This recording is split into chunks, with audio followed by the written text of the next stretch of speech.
An unexpected turn of events is happening right now.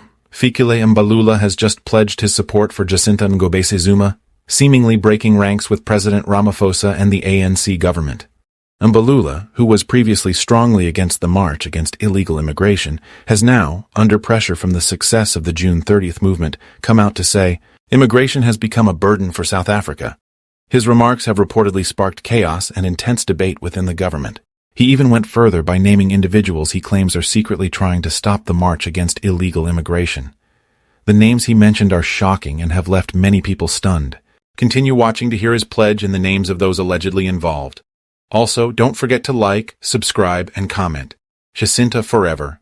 Dlamini, roll the tape.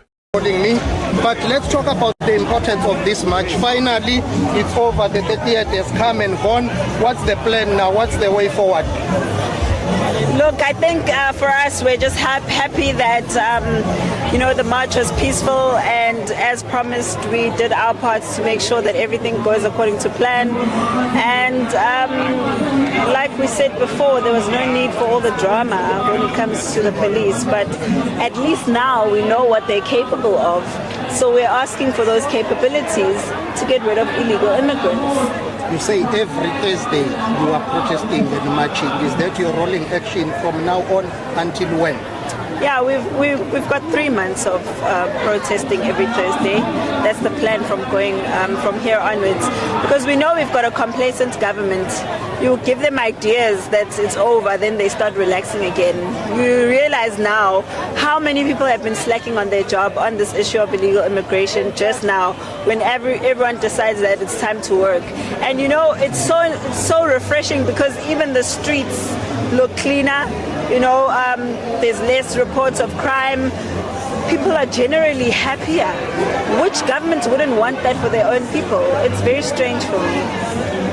Again, your critics were watching today and are saying this is giving a bad image to the country.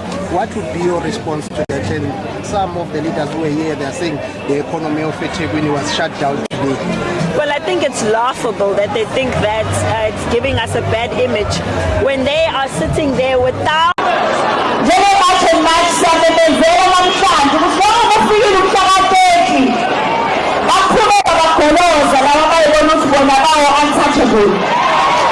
And we start the everyone. So 6 months. It's all really right. That's Iman Pelam Egg, and I listen to you.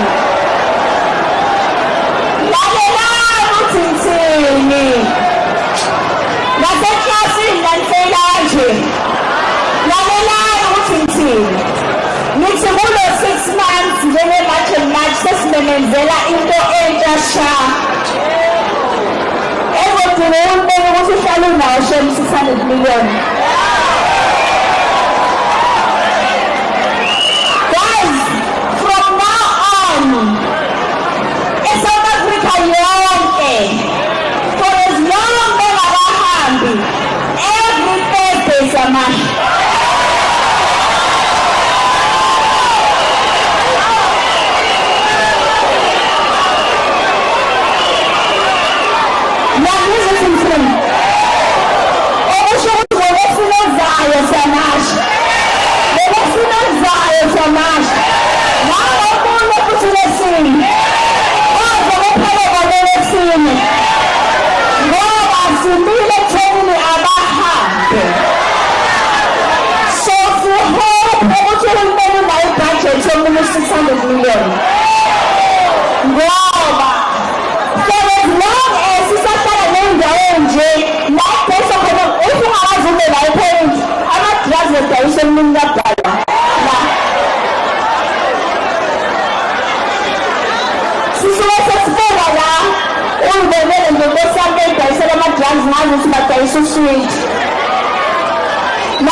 So from now on,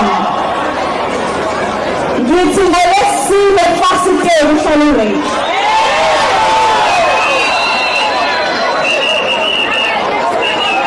Masa lipo la move,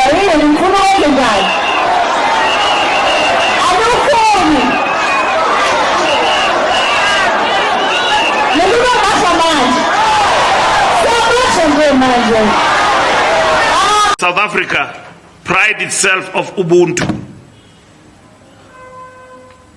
There are many things that are happening, which we agree are a direct result of illegal immigration. The ANC urges government to place this compact on the agenda of the African Union's mid-year coordination meeting at Al Ain in Egypt. It is not an instrument of exclusion, nor a retreat from the African inheritance of generosity. To those in flight, it is a structural offering rooted in Ubuntu and in solidarity of the frontline states that once sheltered our own. We are not being blackmailed when we are reminded about our history, but equally we must address the truth and the facts that illegal immigration has become a burden for South Africa and affected South Africa and South Africa alone. When the ANC brought the Border Management Authority to Parliament, the very agency that today hardens our borders, it was opposed by the Democratic Alliance and delayed by others in that House. It took us a long time to establish BMA. It is an easy thing to shout about borders on a march. It is another thing entirely to vote to secure them. The ANC did the work, others stood in the way and now pretend otherwise. In fact, the Democratic Alliance, including the Minister of Home Affairs, who has been praised the other day, have gone silent on this particular challenge.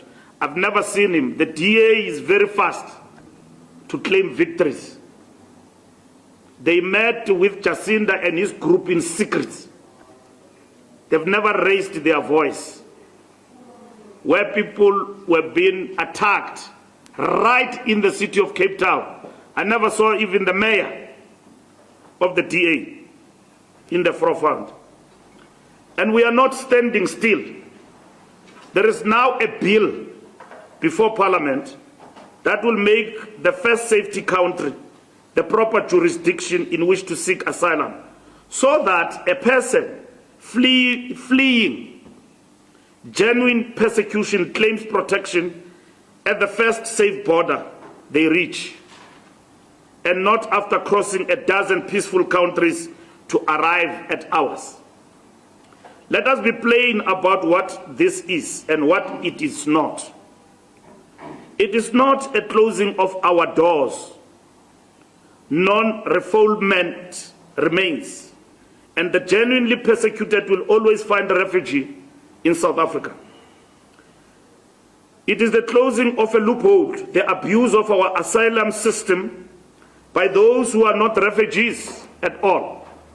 Somebody can preach here and say that I'm being chased from my country for political reasons, I'm persecuted.